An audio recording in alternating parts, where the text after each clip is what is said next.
లోకేష్ కి deputy CM ఇవ్వాల్సిందే.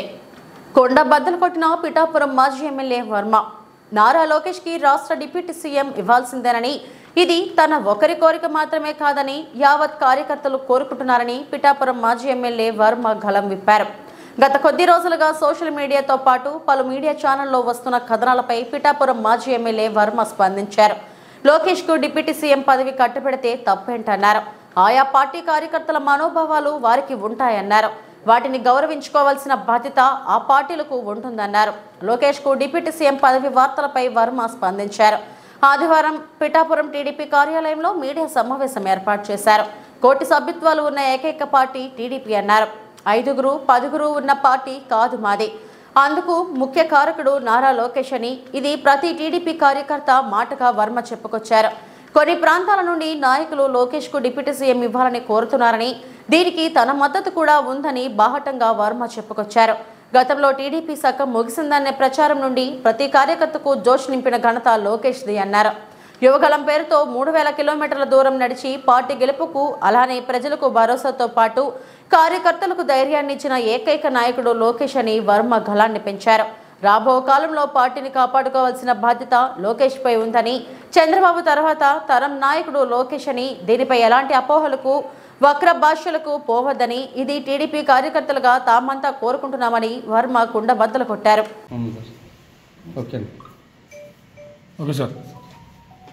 అందరికీ నమస్కారం. స్వర్గీయ ఎన్టీ రామారావు గారి వర్ధంతి సందర్భంగా నిన్న నారా లోకేష్ గారు మీరు పెట్టిన తెలుగుదేశం పార్టీలో కోటి సభ్యత్వాలు చేశాను నేనని చెప్పి నివాళులు అర్పించారు. నిజంగా ఇది ప్రపంచంలోనే గొప్ప విషయం. ఒక రాజకీయ పార్టీకి 1 కోటి మంది మెంబర్షిప్ ఉండడం, మరి లోకేష్ గారి నాయకత్వంలో ఎంత బాగా చేశారంటే సిస్టమ్ కూడా వెంటనే స్పాట్లో మీకు కార్డు వచ్చేస్తుంది సెల్లో ఒక యాప్కి. అదేవిధంగా మెంబర్షిప్ కూడా 100 రూపాయలే.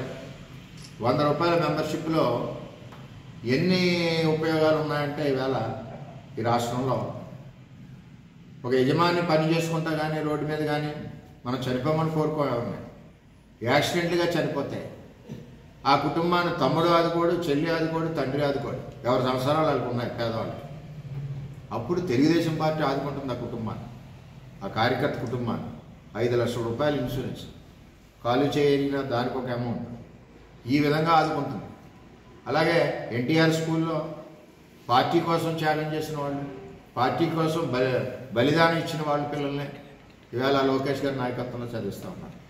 అలాగే చాలామంది ఇంజనీరింగ్ స్టూడెంట్స్, అలాగే ఎంప్లాయ్మెంట్.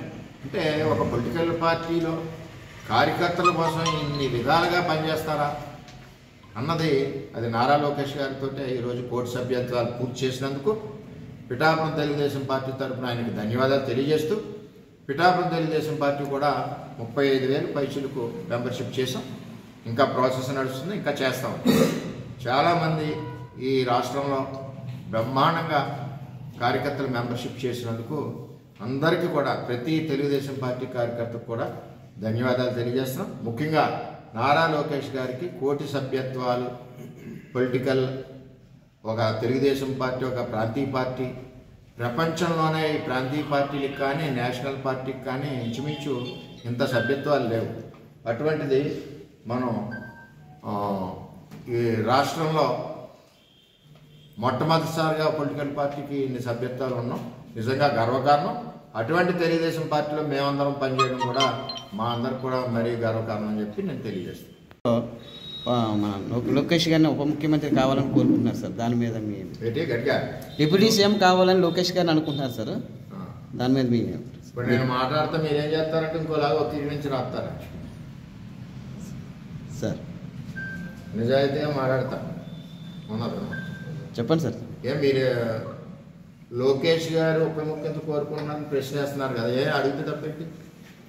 ఇవాళ పొలిటికల్ రాజకీయ పార్టీలు ఎలా ఉంటాయంటే, నిన్నగాక మొన్న జగన్మోహన్ రెడ్డి ఓడిపోయాడు, సీఎం సీఎం సీఎం అంటున్నారు లేదా? మన దగ్గరికి వచ్చాడు జగన్మోహన్ రెడ్డి, ఓడిపోయిన నెలకో 2 నెలలకు వరదలకు. మరి సీఎం సీఎం అనలేదా రమణపేటలో? అక్కడ అనాలి లేదా? అన్నారు. అంటే ఆ పార్టీలో ఉన్న కార్యకర్తల యొక్క కోరిక ఎలా ఉంటుందంటే వెంటనే చంద్రబాబు నాయుడు దింపేసి జగన్మోహన్ రెడ్డి ఎక్కించేయాలని ఉంటుంది. అంటే ఆ పార్టీలో వాళ్ళ ఇంట్రెస్ట్, వాళ్ళ మనోభావం, వాళ్ళ కసి. అలాగే జనసేన ఉంది, మళ్ళీ కళ్యాణ్ గారు సీఎం కావాలని అడగరు ఆ కార్యకర్తలు. అది కూడా ఎప్పుడు అవ్వాలి అన్నది ఒక ఆలోచనతో ఆ కార్యకర్తలు పనిచేస్తూ ఉంటారు. అలాగే తెలుగుదేశం పార్టీ ప్రతిపక్షంలో ఉన్నాం. చంద్రబాబు నాయుడు సీఎం అనేవారు కాదా, లోకేష్ పాదయాత్రలో సీఎం అనేవారు కాదా.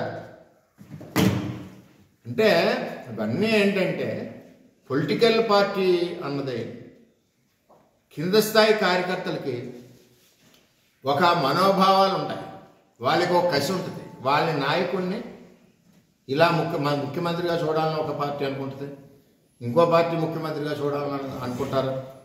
ఈవేళ తెలుగుదేశం పార్టీలో మీరు అడిగిన ప్రశ్నకి లోకేష్ గారికి డిప్యూటీ సీఎం అడుగుతున్నారు ఏంటంటున్నారు కదా మీరు. ఏం తక్కువ ఉంది ఆయనకి? ఆయన ఏం చేశాడో మీకు ఎవరికైనా తెలుసా? ఆయన ఎంత గొడ్డి చాకరీ చేశాడు లోకేష్ గారు తెలుగుదేశం పార్టీకి తెలుసా?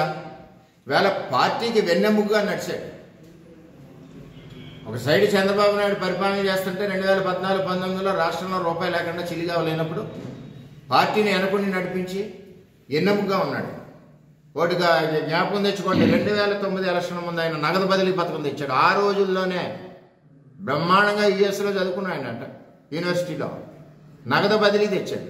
ఆ నగదు బదిలీ అప్పులు ఇంప్లిమెంట్ అయ్యి ఉంటే ఇవాళ పీడిఎస్ స్కామ్ లేదు. అలాగే మొట్టమొదటిసారిగా 50 లక్షలు మెంబర్షిప్ చేశాడు, ఆన్లైన్ మెంబర్షిప్. మొట్టమొదటిసారిగా నారా లోకేష్ ఈ ప్రపంచంలోనే పొలిటికల్ పార్టీలకి ఏదికి ఇన్సూరెన్స్ లేని సమయంలో మొట్టమొదటి ఇన్సూరెన్స్ కార్యకర్తగా ఉండాలని చెప్పి పెట్టిన నాయకుడు లోకేష్ గారు. దాన్ని చూసి ఇవాళ అన్ని పార్టీలు ఫాలో అవుతున్నాయి, నేషనల్ పార్టీలు కూడా. ఏం తక్కువది? నెక్స్ట్ పంచాయతీరాజ్ శాఖ మంత్రిగా లోకేష్ గారు పనిచేశాడు. ఇవాళ రాష్ట్రంలో 75% రోడ్లు వేసాం. అప్పుడు మన పిఠాపురాన్ని 75% రోడ్లు వేసాం. ఏం తక్కువ చేశాడు అంటున్నాను నేను. నారా లోకేష్ గురించి ఇబ్బంది పడ్డాను. తర్వాత ఈ మధ్యలో ఐటీ సెక్టర్ బ్రహ్మాండంగా డెవలప్ చేశాడు, ఐటీ సెక్టర్. నెక్స్ట్ ప్రభుత్వం ఓడిపోయింది. ఈవేళ నాయకులు ఎవరన్నా కష్టం ఉన్నా సుఖం ఉన్నా పొలిటికల్గా ఎలా ఉన్నా కలిసిది ఎవరినే? నారా లోకేష్. సపోర్ట్ ఇచ్చేది ఎవడు? నారా లోకేష్. అటువంటిది ప్రభుత్వం పోయింది, అయిపోయింది. తెలుగుదేశం పార్టీ పని అయిపోయింది అన్నాడు జగన్మోహన్ రెడ్డి. ఎందుకు పని చేయలేదు? చంద్రబాబు నాయుడు పని అయిపోయింది అన్నారు, వయసు అయిపోయింది అన్నారు. ఏం వయసు అయిపోయింది? చంద్రబాబు నాయుడు 100 సంవత్సరాలు ఉంటాడు భగవంతుడు ఆశీస్సులతో. ఆయన ఆరోగ్యం మీకు ఎవరికి తెలియదు, ఆయన కష్టపడే విధానం ఎవరికి తెలియదు. అన్న పరిస్థితుల్లో కార్యకర్తలు మేము తిరుగుతుంటే అయిపోయిందిరా మీ తెలుగుదేశం పార్టీ అనేవారు. మమ్మల్ని అనేవారు ఆ పార్టీలు ఎత్తుకుంటారు దాన్ని. ఒకటి ఇక్కడ తెలుగుదేశం పార్టీలో ఆస్తులు అమ్ముకుని కొంతమంది ప్రాణాలు అర్పించి కాళ్ళు చేతులు పోగొట్టుకుని ఈ పార్టీ గురించి పనిచేసిన కార్యకర్తలు దేని గురించి పనిచేశారు? చంద్రబాబు నాయుడు నాయకత్వం కావాలి, రేపు తెలుగుదేశం పార్టీ యువ నాయకత్వం కావాలి, రేపు నెక్స్ట్ జనరేషన్కి తెలుగుదేశం పార్టీ. ఇప్పుడు చంద్రబాబు నాయుడు గారు విజన్ మన 47 అది 2047 పెట్టారు, 2040 పెట్టారు. ఎందుకు పెట్టారు అంటే ఒక ప్రణాళిక. అలాగే పొలిటికల్ పార్టీలకు కూడా ఒక ప్రణాళిక ఉంటుంది. రేపు రాబోయే రోజుల్లో ఈ రాష్ట్రాన్ని నడిపించాలి తెలుగుదేశం పార్టీ తరఫున ఎవరు నడిపించగలరు? సత్తా ఉన్న నాయకుడు ఎవడంటే లోకేష్ గారు. రాబోయే రోజు తెలుగుదేశం పార్టీలో చెప్తున్నాను, నన్ను వక్రీకరించకండి, మా కార్యకర్తల మనోభావాలు చెప్తున్నాం. ఈవేళ 1 కోటి మంది కార్యకర్తలు ఉన్నారు తెలుగుదేశం పార్టీలో, నారా లోకేష్ నాయకత్వంలో చేసిన మెంబర్షిప్లో. 1 కోటి మంది కాదు, రాష్ట్రంలో ఉన్న తెలుగుదేశం పార్టీ అందరూ కూడా కోరుకుంటున్నారు డిప్యూటీ సీఎం అవ్వమని. పొలిటికల్ పార్టీస్ ఎప్పుడు కూడా మనుగడ సాధించాలన్నా, పార్టీ బలపడాలన్నా కార్యకర్తల మాట విన్నారు. ప్రభుత్వం ఓడిపోయింది, ఇలాగ అందరూ కూడా విమర్శిస్తున్నారు, చిన్నబుస్తున్నారు, కించపరుస్తున్నారు, మొక్క మీద మాట్లాడుతున్నారు, చంద్రబాబు నాయుడుని తిడుతున్నారు, లోకేష్ని తిడుతున్నారు, మేడంని తిడుతున్నారు. ఇన్ని బూతులు తిట్టిన నాయకత్వం కార్యకర్తలు అలా బరాయించి నా సమయంలో నారా లోకేష్ యోగాలం పాదయాత్ర మొదలుపెట్టాడు. ఎవరండి పార్టీ కోసం 3000 కిలోమీటర్లు త్యాగం చేసింది? 3000 కిలోమీటర్ల నారా లోకేష్ యోగాలం పాదయాత్ర మొదలెడితే రాష్ట్రం ఒక్కసారి చీమల దండగా ఉప్పొంగింది. కార్యకర్తల రోమాలు నిక్కబడిచాయి. కార్యకర్త గుండెల్లో ధైర్యం నింపాడు, ప్రజలకి నమ్మకం కలిగించాడు. అబ్బా, తెలుగుదేశం పార్టీ నాయకత్వం ఒక యువకుడిని ఇచ్చింది, ఈ యువకుడి సారథ్యంలో మన కుటుంబాలన్నీ కూడా క్షేమంగా ఉంటాయి, మళ్ళీ 3వ తరం నాయకుడు వచ్చాడు, అన్న ఎన్టీఆర్ సంక్షేమ పథకాలు కొనసాగుతాయన్న ఒక ఆలోచనతో యువగలం పాదయాత్రలో ప్రజలు కార్యకర్తలు ఎన్ని దాడులండి. చిత్తూరులో దాడి, భీమవరంలో దాడులు, ఎక్కడికక్కడ దాడులు, రాళ్ళు,